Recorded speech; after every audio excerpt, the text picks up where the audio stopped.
The Motorola Edge 60 Pro is a great all-rounder, offering a wide range of features at a reasonable price.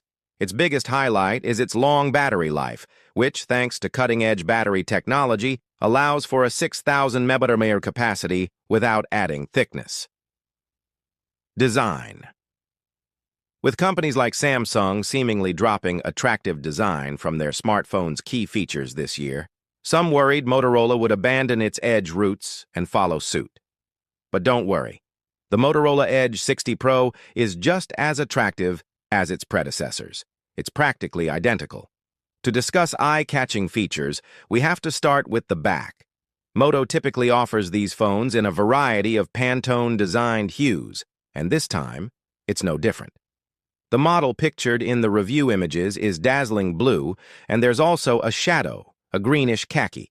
But the real standout is sparkling grape, a vibrant purple. Unlike previous models, Moto hasn't included literal color swatches on the back of the Edge 60 Pro, so you won't feel like you're texting a moving paint ad. Instead, the back features a slightly raised camera bump that blends in well with the overall design, reminiscent of the Oppo Find X, before it became overly sculpted. It's not too far from the phone, so it doesn't wobble when placed flat on a surface. The back also has a slightly different texture depending on the color option, giving it a more premium feel than your average Android phone. Moving to the side reveals another premium feature of the Edge 60 Pro, the curved display. As the name suggests, a curved display means the edges of the phone curve slightly, blending seamlessly with the sides, but not at a sharp angle. Display. The Motorola Edge 60 Pro has a 6.7-inch diagonal screen, a size that will feel familiar to Edge fans. But that's not the only spec the 60 Pro shares with its predecessor. The resolution is once again 2712 x 1220, or FHD+, and the 20.9 aspect ratio makes the screen feel tall and thin. While Motorola can't be blamed for lacking design updates every year, some tech enthusiasts might be dissatisfied with the lower refresh rate compared to the Edge 50 Pro. It's now 120 Hz. However, brightness has more than doubled, reaching a new peak of 4,500 nits. This makes it a great phone for outdoor use in sunlight. The screen is divided by a tiny punch hole cutout for the top front camera. There's also a built-in fingerprint scanner, which works when you want it to. Motorola has packed a number of design features into the Edge 60 Pro display, including support for HDR10+ and the DCI P3 color space. Camera. The Edge 60 Pro features a triple rear camera. The main sensor is a 50 megapixel, 156-inch, 1 micrometer pixel size, LiTa 700C sensor. The f1.8 aperture is an improvement over the previous model's f1.4, providing a 24mm equivalent focal length. It supports phase detection autofocus, AF, and optical image stabilization, ISF.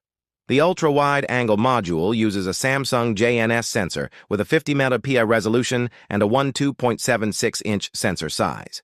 Pixel size ranges from 0.64 to 1.28 micrometers, depending on pixel binning.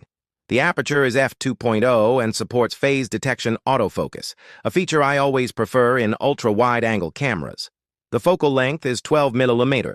The telephoto module uses a 10 megapixel Samsung S5K3K1 sensor with a 1 micrometer pixel size and a 13.94-inch sensor. It has an f2.0 aperture, a 73mm focal length, phase detection autofocus, and optical image stabilization. Performance. The Motorola Edge 60 Pro marks a significant shift for Motorola as it has moved from leading chipset manufacturer Qualcomm to rival MediaTek. The phone uses the MediaTek Dimensity 8350 chipset, a fairly powerful mid-range Android chip also used in the Oppo Reno 13 Pro. Like most modern phones, it delivers ample performance, making it indistinguishable from a top-tier phone for most common tasks. In the Geekbench 5 benchmark test, the Edge 60 Pro achieved a multi-core score of 4,504, a significant improvement over the Edge 50 Pro's score of around 3,000, and even higher than the Reno 13's score of 4,042. The only configuration available offers 12 GB of RAM and 512 GB of storage, which is generous. It offers ample storage for years of photos and countless apps, and the RAM makes the phone fast. Audio quality and haptics. The dual speakers offer decent sound quality. The audio has depth and voices are clear. However, the sound changes after 70% of maximum volume, at which point distortion begins to be audible. While the slight distortion is acceptable, the sound can be quite loud, making it ideal for watching podcasts or YouTube videos while cooking. The speakers are good enough for enjoying music on the go as long as you don't crank the volume all the way up. The haptic feedback on the Edge 60 Pro feels a bit stiff, but the vibrations generated with each tap can make typing a bit jarring. So I disabled the haptic feedback on the keyboard, which I don't use regularly. Software. The Motorola Edge 60 Pro ships with Android 15 as its default software. While this is stock Android designed by Google, Motorola continues to add more and more features with each new generation that set it apart from Pixel and Nokia phones. We've already mentioned the AI key and the overall Moto AI, arguably the biggest software change. Motorola seems to be promoting Moto AI as a choice over Google Assistant for a variety of tasks and needs. Moto AI is most effective when used for simple tasks around your phone. You can ask it to write notes, set update notifications, and set a new wallpaper. However, like other AI chatbots like ChatGPT, it spouts nonsensical and sometimes completely unrelated gibberish when you start asking questions. Some of the features Motorola touts make no sense at all. Unless you've received a ton of messages since you last checked your phone, using Moto AI's notification summary tool takes longer than simply checking them. Battery life. Motorola has equipped the Edge 60 Pro with a large 6,000 mAh battery. While this is a significant increase over its predecessor, the slower charging speeds contribute to the reduced battery capacity. This large power pack ensures that the Edge 60 Pro can last all day without running out of juice, a rarity for modern large-screen phones. We also found that the Edge 60 Pro can handle extended gaming sessions without consuming too much power. However, the battery drain doesn't allow for 2 full days of use, requiring daily recharging. The charging speed is 90 W, which is technically a downgrade from the 125 W of the Edge 50 Pro, but it's still impressive. The difference between the two is mere minutes of charging speed, and I don't think most people will notice the downgrade. Motorola estimates the Edge 60 Pro's charging time at 40 minutes. However, to achieve this speed, they recommend using a separately sold charger, which I couldn't find on their website. The product box includes a USB-C to USB-C cable, but not a power plug.